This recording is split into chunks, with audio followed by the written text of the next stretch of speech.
एक सीआई है, सुनना है मैंने। 9 अगस्त की परमिशन दी, उस परमिशन में क्या लिखा? आदिवासी समुदाय मर्यादा में कार्यक्रम करें। बहुत आदेश देखे मैंने, बहुत परमिशन देखा मैंने, लेकिन किसी परमिशन में आज तक ये बात नहीं थी। क्या लिखा है कि ये लोग आदिवासी समुदाय मर्यादा में कार्यक्रम करें। इस मर्यादा की परिभाषा क्या है? क्या अमर्यादित लोग हैं ये? उस सीआई ने परमिशन दी है, शायद उस लेटर को लिखा है किसी ने कि आदिवासी समुदाय मर्यादा में कार्यक्रम करे। जो अमर्यादित समाज हो, अमर्यादित लोग हो, उसके लिए लिखा जाता है। और किसी आदेश में हम समझते हैं नियम कायदों के अनुरूप कार्यक्रम करें, समझ में आता है, लेकिन मर्यादा में कार्यक्रम करें। और मैं आके साथी को कहता हूं, व्यवस्थित ड्राफ्टिंग बनाओ और उस आधार पर एट्रोसिटी का मुकदमा दर्ज करवाओ उनको भी। क्योंकि जिस समाज को आपने मर्यादा में काम करे ये लिख के दिया है, तो क्या वो समाज अमर्यादित है? जिसकी वजह से आप मूंछ तान रहे हो, उन पे आज तुम अत्याचार कर रहे हो। और मैं दोबारा कहता हूं कि जो ये हरकतें कर रहे हैं वो राणा पूजा, राणा महाराणा प्रताप के वंशज नहीं हो सकते हैं। एक दूसरा घटनाक्रम हुआ हमारे तरपाल गांव में। इसके बाद ये जितेंद्र मेघवाल, इंद्र मेघवाल, हमारे एससी के साथी आए हुए हैं यहाँ।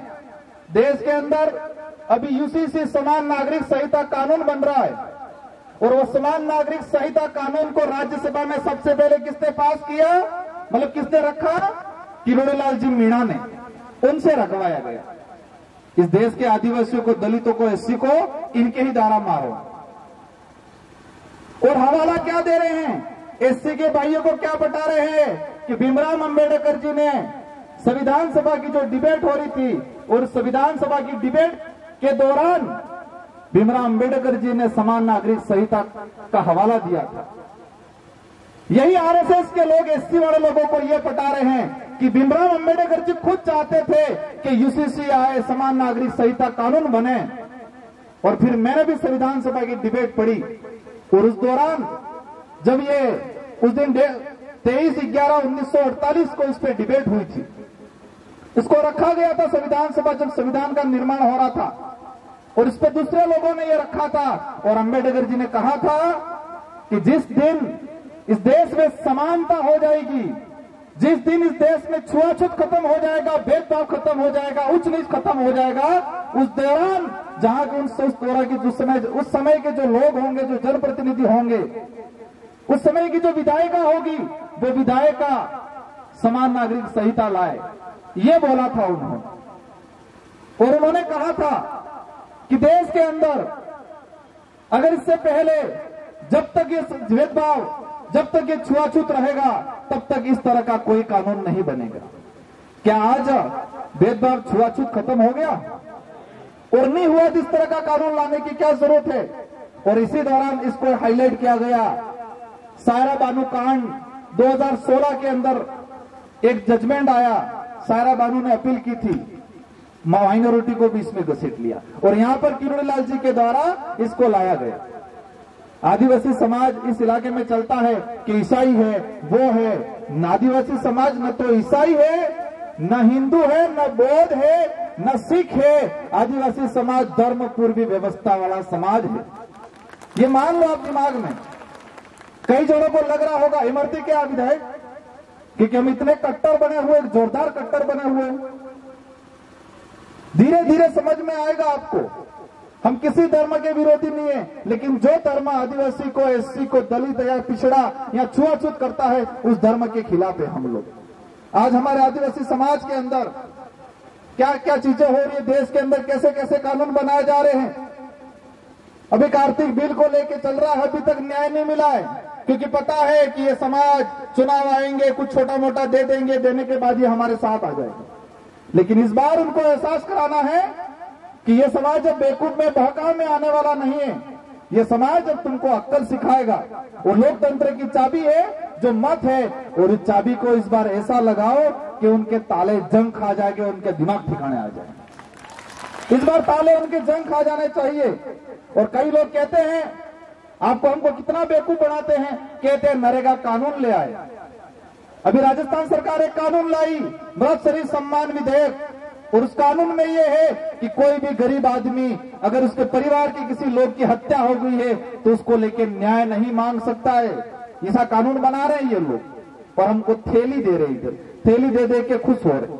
और हमारा पढ़ा लिखा वर्ग भी कितना शानदार है, किताब पढ़ के अधिकारी कर्मचारी बन गया और बनने के बाद बूट शूट लगा के शानदार रहता है और कहता है हमारे लोगों को जो धोती या जो कल्चर कार्यक्रम करते हैं तुम क्या गवाह जैसे कर रहे हो। उनको कहना चाहूंगा आप जो बूट शूट लगा के आज खड़े हो, अगर ये संस्कृति नहीं होती तो आपको सर्टिफिकेट नहीं मिलता, और आपको सर्टिफिकेट नहीं मिलता तो आप अधिकारी कर्मचारी नहीं बनते।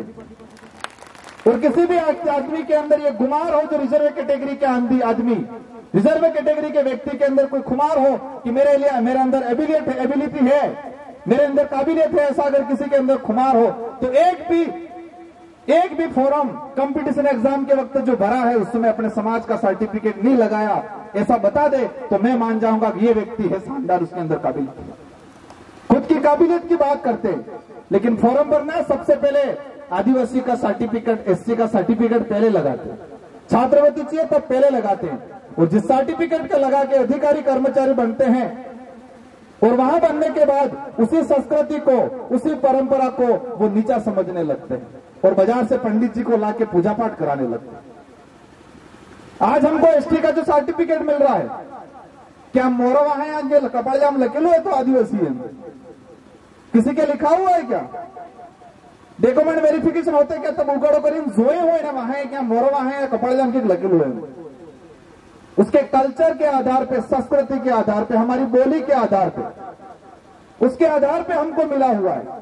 और हमको ये जो शेड्यूल 5 का जो प्रावधान दिया गया है, कई लोग कहते हैं आरक्षण हमने दिया, बीजेपी वाले बोलते क्या बोलते हैं 1995 के अंदर बिरसिया शेखावत की सरकार थी और उस सरकार ने आपको आरक्षण दिया।